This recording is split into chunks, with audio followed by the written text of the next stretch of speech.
Chief. I just consider myself I'm the chief of the streets.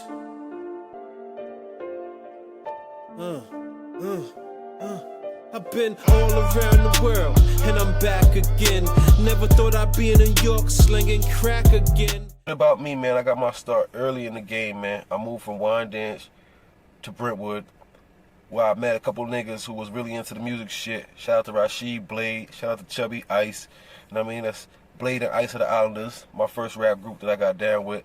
Local gang from motherfucking Bayshore, Brentwood. And we just did the rap thing heavy. I was like a fly on the wall at first because these niggas was really into their craft. No shame in their game, man, vocal, rap anywhere in front of anybody. And I was more like, keep everything to myself.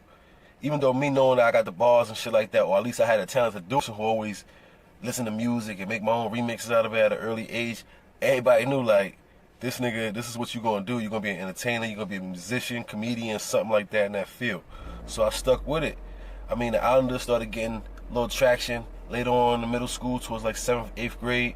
By the time, 6th, 7th, 8th grade, we end up getting a feature. One of Rashid's brothers or sisters, boyfriend, brother-in-laws, real street niggas from Long Island. They linked over with the LOD niggas from CI. We got Keith Murray to be on one of our first songs. I wasn't even on the song, but we got Keith Murray to be on one of our first joints. And being he was just signed to Def Jam, he had that, I think it was after Most Beautiful Thing in the World, but he was on Def Jam and Def Jam wouldn't clear him. Like, who are these little niggas? They ain't together. They ain't got their shit together. Like, nah. Like, so he gave us the ad-libs on the beginning of the song, and that shit had niggas lit. You know what I'm saying? One of the biggest artists in the world right now hopping on some unknown nigga shit. But that song ain't really go nowhere, and niggas ain't really do nothing like that. Like, a lot of shit that happened with the Izlanduz was like, it was so many niggas. We was on some like Wu-Tang shit, some real deep shit.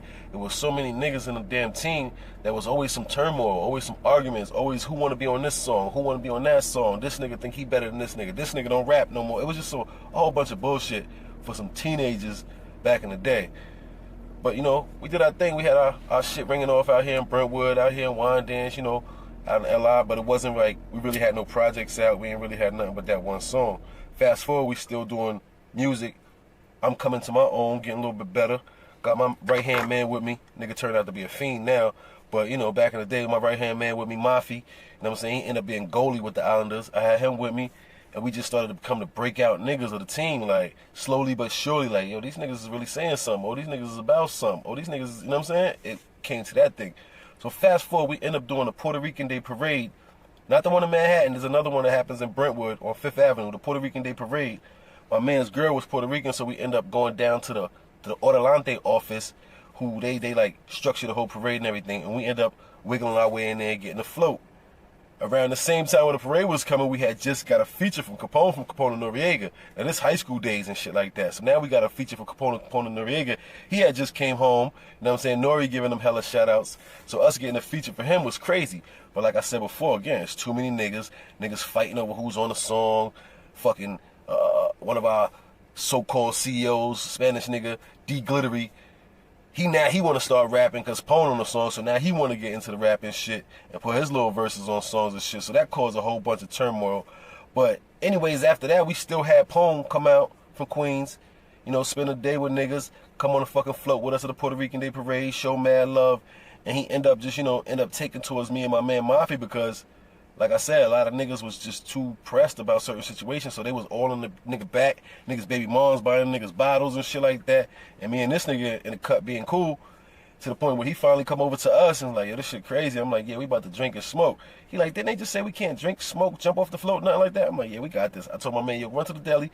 He jumped off, ran to the bodega, got a blunt. I said, get a bottle of brown. You drink brown? Pone said, I drink whatever. Came back with a bottle of Bacardi or some shit like that. Popped that shit open, took a sip. Roll a blunt, pass that shit to Pone. This nigga's like, oh, these niggas is real. You know what I mean? So we got the other niggas from the Izlanduz watching like, oh, this nigga Pone fucking with this nigga. You know what I mean? Like, he fucking with y'all niggas.